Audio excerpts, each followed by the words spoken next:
Peace. Hotep to my African family. This is your brother.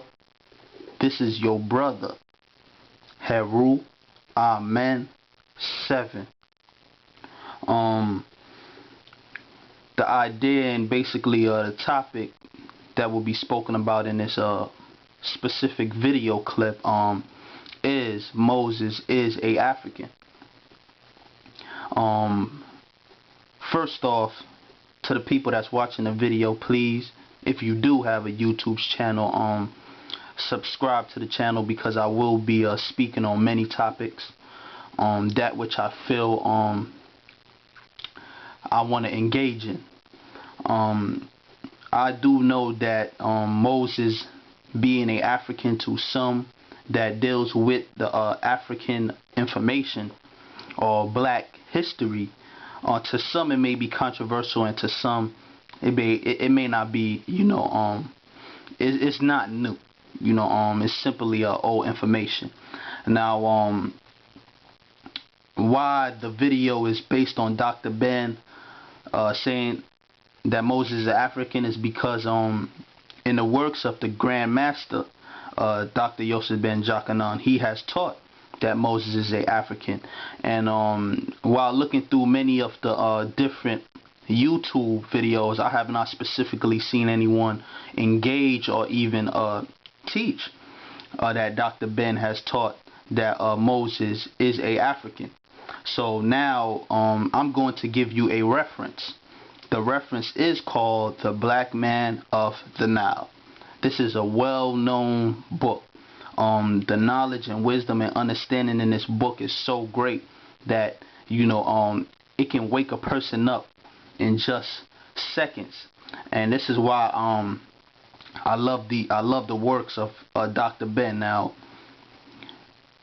the reference, again, I will reiterate, is Blackman of the Nile. If you have this book, you can go to page 114, and Dr. Ben says, I will quote Dr. Ben, "It ignores the latter aspect totally and purposefully, while at the same time adding to the further suppression of pertinent evidence showing the commonality between the Nile Valley's blue and white indigenous people and their high cultures, civilization, that came about before the creation of Adam and Eve, and the Hebrews' God, Jehovah, by Moses, an indigenous African of Terhart," unquote. So in this specific quote, Dr. Ben is letting us know that Moses is an indigenous African of Terhart. This is what Dr. Ben teaches. Moses is an indigenous African of what we would consider to be, or what is known today as, ancient Egypt. Now, if you go to page 205 in The Blackman of the Nile, Dr. Ben says, I quote, "These calculations aroused from the teachings that even predated the alleged creation of the world by the Hebrew Jewish God Jehovah or Yahweh by thousands of years, and equally many thousands more before the birth of Moses, another mythical Nile Valley African of the Hebrew Holy Bible, the Torah, or 5 books of Moses, and his invention, the first man Adam, for his Garden of Eden, somewhere along the Tigris and Euphrates rivers of southern Asia. Of course, all of this happened before the unearthing of the oldest known fossil man in the entire world, Zinjanthropus boisei of Central East Alkebulan, Africa, who is only more than 1,750,000 years old than Moses Adam, unquote. If you have the book, you can just go to page 205 and you'll be able to get this information. And in page 344, Dr. Ben lets us know that Moses is a Harabu African, basically a Hebrew. And when you look into page 205, he lets you know that the teachings of the ancient Nile Valley Africans and ancient Kemet, it predates Musa or Moses' story of Adam and Eve. Dr. Ben lets us know these are the 5 books of Moses that are written in what is considered to be the Holy Bible of the Christians. And now, to further kind of support Dr. Ben's point on the situation of Moses being an African, I was looking through this book called The World Religions. Again, the title is called World Religions by Franjo, Terhart, and Janina, Schulze. And this is on page 212. I will quote from the book. Freedom fighter around 1300 BC. What is the truth about Moses? Egyptologist Rolf Krauss, Krauss, is convinced that the biblical hero was really Amen Masisa, an Egyptian viceroy of the 13th century BC, who instigated a rebellion against the pharaoh. The Bible preserved the memories of the rebellions and simply rewrote them. The Egyptian became an Israelite and the ringleader against the pharaoh, a freedom fighter. In the opinion of contemporary researchers, Egyptian memories of the Israelites form part of the biblical belief in one God. Pharaoh Akhenaten, 1364 to 1347 BC, a religious revolutionary before the time of Moses, had already abolished all gods but one, the sun god Ra. Akhenaten's theory was quite radical, for he claimed this was a loving God, unquote.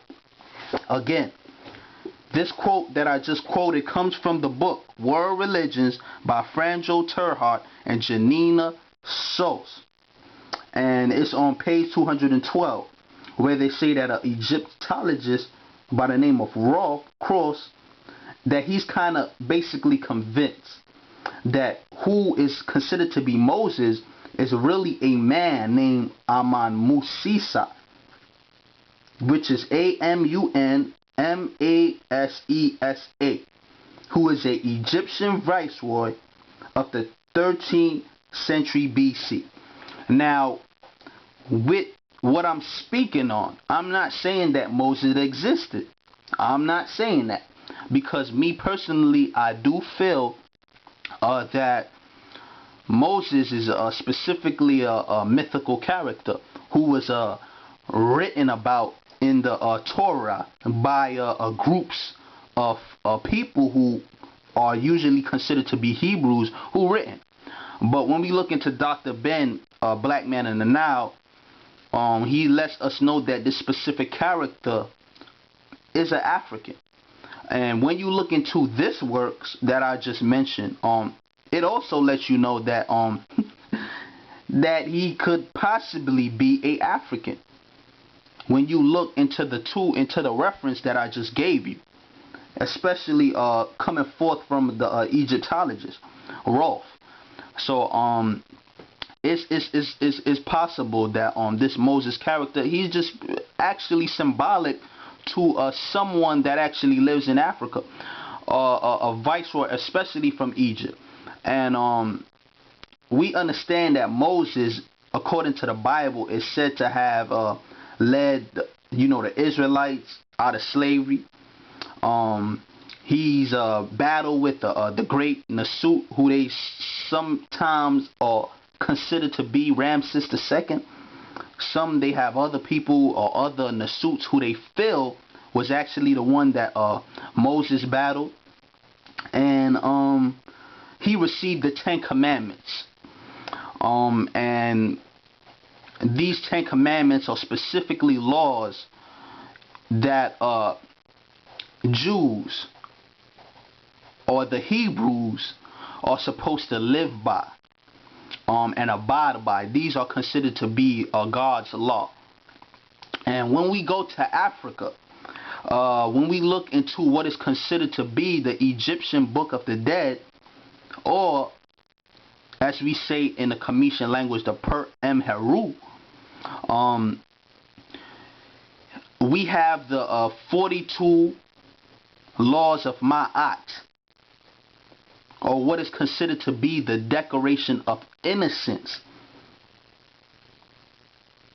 which is us denying any negative actions that is a law that we should not violate. So the African principles, the declarations of innocence, it lets us know how we should behave and how we should interact with people, how we should interact with ourselves and nature. And it starts you with yourself saying, I have not. Because these specific actions, stealing, disrespecting the nature, was a crime. And if violated, you can receive ma'at. So this needs to be understood. So I gave you the references in terms of Dr.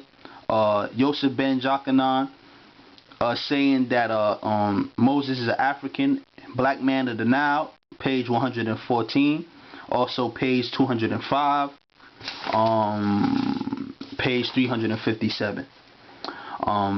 And you also can look into his other book, A Chronology of the Bible. It's called A Chronology of the Bible.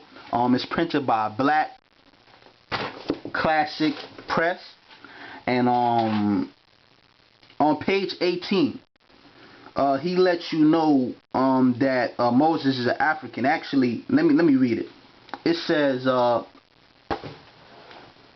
who was the African that introduced the story about the creation of the world?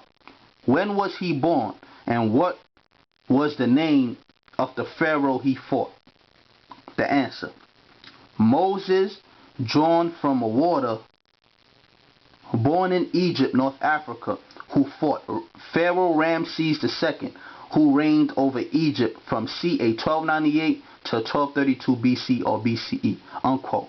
This is page 18 in A Chronology of the Bible by Yosef ben Jochannan. And this is what he says. As I said, I have never said that Moses is actually a character that exists. I'm just bringing forth to you the information that Dr. Ben has revealed in his books and what he has written for other people to come and to engage and to read, and for them to learn and to open their minds. But of course, we know that ancient Kemet is where many of these ideas came from, which was being spread into other lands, which the Hebrews were able to learn. And Israel is right next to the Egypt. It's right there. The Red Sea is just specifically what splits it. So I wanted to throw that out there, see how the African family, how they draw that up, how they see that, and that's it. I greet y'all in the greetings of peace, and of course, I greet my African family, my Nile Valley Africans, who is living by Ma'at in its greatest forms. All praises is due to the great goddess Hotep.